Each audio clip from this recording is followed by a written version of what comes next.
Regardless of your age or where you are in life or career, we can all feel stuck and have the same burning question. What do I want to do for the rest of my life? And where do I get from where I am right now to where I want to be and be happy? Did you know that one of Stanford's most popular courses is in computer science? It's life design. There are some books that I read once a year, and this is one of them. It's called Designing Your Life: How to Build a Well-Lived, Joyful Life by Bill Burnett and David Evans. In the last couple of years, I've read it 3 times, and I've just finished their online course on using design thinking to help you become unstuck. What's unique about a designer's approach is that they take any problem that has no fixed endpoint and start from scratch. What's going on and what problem are you actually solving? Unlike an engineer or a doctor who's aiming for a fixed endpoint, a design thinking approach makes you think outside the box, become more creative, less anxious about life, and more confident about your ability to build the life you choose. It certainly has changed the way I think about my life. Follow along these 8 simple steps and let's discuss things like life view, work view integration, gravity problems, ODYSSEY planning, prototyping, and my favorite, unicorn hunting, concepts that you may not have heard about previously.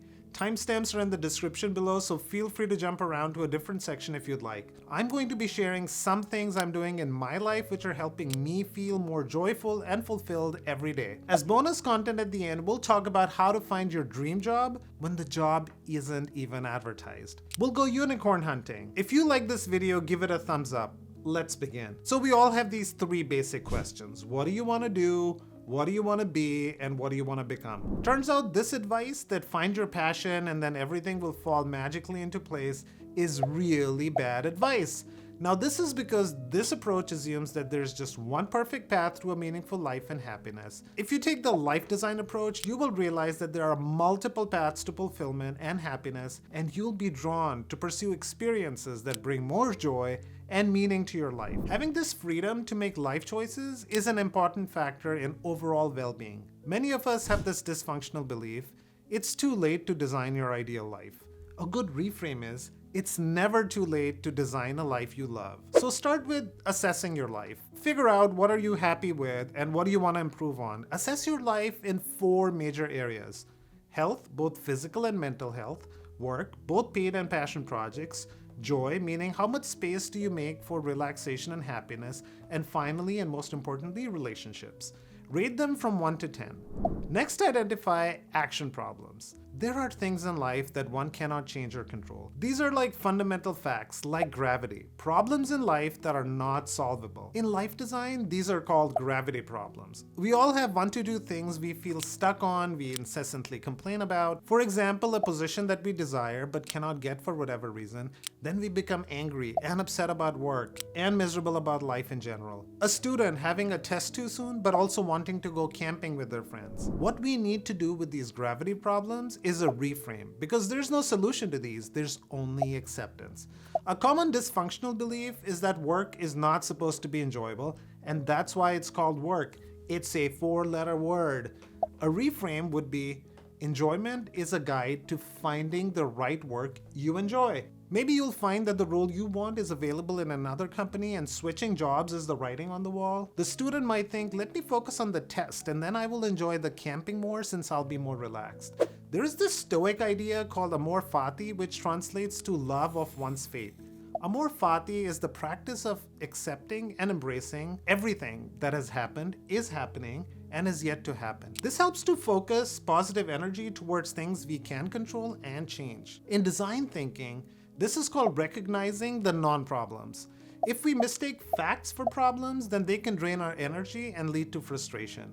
Stephen Covey, in his book, The 7 Habits of Highly Effective People, talks about thinking in terms of impact and accountability. What can you personally do to help solving a problem? I tell my kids, make as many mistakes as you want, but don't repeat them a second time. Many times things haven't gone our way because of communication issues, and we can always improve on how we communicate. Choosing the right problem to work on is critical, as one could waste many years and potentially your whole life working on the wrong problem. Having a beginner's mindset really helps here. Have an open mind and an attitude of humility, of not knowing, rather than thinking that you already know everything. You could think of it as a formula. Good design equals correctly identifying the problem and effectively solving it. Define your priorities. Did you know that until the 1400s, the word priority was always used as singular? It meant the very first thing, and only in the 1900s did we pluralize this term with the societal emphasis on productivity. The best way to define your priority is by following the Pareto principle or the 80-20 rule, meaning that 80% of the results come from 20% of our efforts, which when restated means that we can let go of 80% of our efforts without any change in the outcome. The hard part is figuring out what that 80% is. So think of your priority as your GPS. It helps you guide you towards your destination. Create a coherent life, which means align your actions to your priority and let it lead you towards happiness. Jay Shetty, in his famous book, Think Like a Monk, talks about how we get sucked into this need for external validation, allowing others to set our priorities, and then end up with incoherency. It helps to write two separate statements about work and life. Define work by everything you believe in, why you do it, and what makes it good or bad.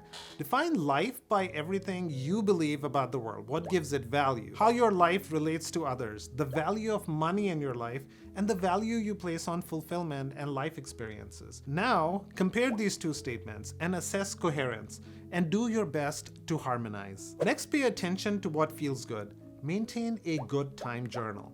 Log daily or once every few days for 3 weeks and write down what feels engaging and energizing and what doesn't. Look for any surprises.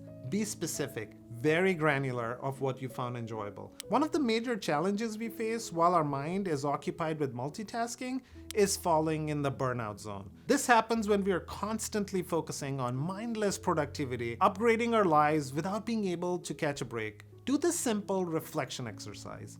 I enjoyed this thing because, personally, I say yes to things that spark joy and no to things that don't. Simple, easy decision making. One thing that helps with burnout is focusing on things that bring you joy.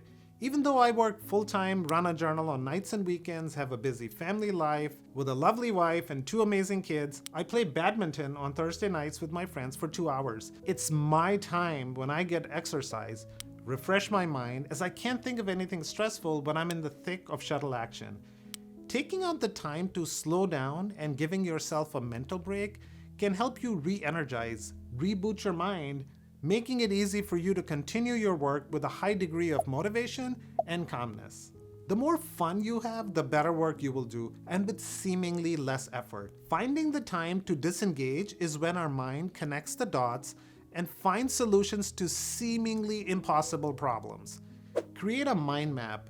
Choose what would you like to do and make that a central topic. Then find a few things to connect to it.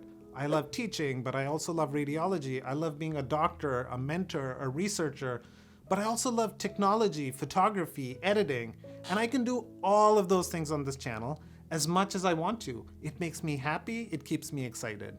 Create Odyssey plans. A typical career can be thought about in 5 to 6 segments. Design 3 viable but substantially different work lives for the next 5 years. 5 years because 2 years is too short and 7 is too long, and you don't necessarily have to be realistic, but the idea is to open your mind to potential career paths. Put yourself in each path and visualize if that makes you energized or drained. I found this exercise particularly challenging, but doable. Also think about what you would like to work on if money or your work identity were taken out of the equation. This made me think of what I would do if I was no longer a radiologist. Scary, but true. The reality is, in today's fast-changing world, some jobs will vanish or change substantially, and this may become a reality for some of us. Give this exercise a shot. Prototyping in life design is about asking good questions, discovering our hidden biases, iterating quickly to create momentum for things we would like to try out. Now that we have the 5-year Odyssey plans, it's time to create a team for ideas and support. Most of us are surrounded with people of similar background at our workplace. Therefore, it's important to include people outside of your professional network, like family, friends, and mentors, especially who work in a different industry. I personally like having an extroverted personality in the group, someone who's blunt with their feedback. It hurts in the short term, but saves you months and years of time in the long run. Also consider involving someone who's already working on a similar pathway as the one you aspire for. Now, the final step is to conduct interviews and pursue some experiments in tandem. A life design interview is not a job interview, it's just a conversation. During your discussions, you'll learn about the pros and cons of the life you're envisioning. Ask your interviewees for referrals for people that are not in your network. Ask open-minded questions, and don't forget to send thank you notes and cards for their valuable time. If your plans involve a career change, take a short vacation and live that life. Go shadow a person whose life looks glamorous to you for a day, even a week. Take a month unpaid leave and go work at a bistro in Paris if that's what you think is glamorous. The idea is to do stuff, not just hear about it or watch it on TV, and then analyze how you felt if those experiences validated or disproved your assumptions. If it didn't work out, that's totally fine. Most things don't. Remember the Pareto principle? Just rinse and repeat. Keep experimenting and exploring. Now, bonus content. So how do we find the elusive unicorn, our perfect job? This process is called unicorn hunting. Again, our favorite Pareto principle. 80% of good jobs are not listed publicly, and the ones that are posted with someone in mind. Think people collaborations because they create opportunities. Connect with a person in the community you want to be a part of, and those people know other people and they know where the really good and interesting job opportunities are. So the life design opportunities or prototypes we discussed earlier via networking are the ones that create these opportunities. Look for and explore their story, not the job. The conversations will turn into job opportunities more than 50% of the time. Don't take a resume to these informational interviews, and do not make unreasonable requests for time. Get people talking about themselves, things they're passionate about, and then try to find common ground. You'll find that the 15-minute coffee conversation we requested has easily become an hour-long meeting. It helps to reframe a job search. Don't look for a job. No. Big no.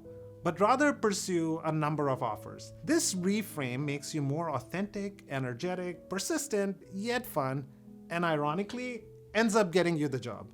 People don't hire resumes, they hire people they like. People who are fun, interesting, someone they would like to have a beer with. A colleague of mine actually calls it his beer test. Finally, happiness is not having it all, rather letting go of what you think you need. Thinking in this way makes life a process, not an outcome. Life is an infinite game. Reframe failure and see failure as an essential ingredient for success. Ultimately, you'll never finish designing your life. Life should be full of joy, wonderful experiences, a never-ending design project where you continue to pursue your Odyssey plans. Knowing these things helps to look at life differently and live it just a little bit better, as life should be, because that's all we can hope for anyway. Let me know in the comments below which of these ideas resonated with you and which didn't. If you watched this far, I know you're interested in pursuing a creative life. I'll leave you with this video on the psychology of creativity. Consider subscribing if you haven't already. Thanks for watching, and I hope to see you in the next one.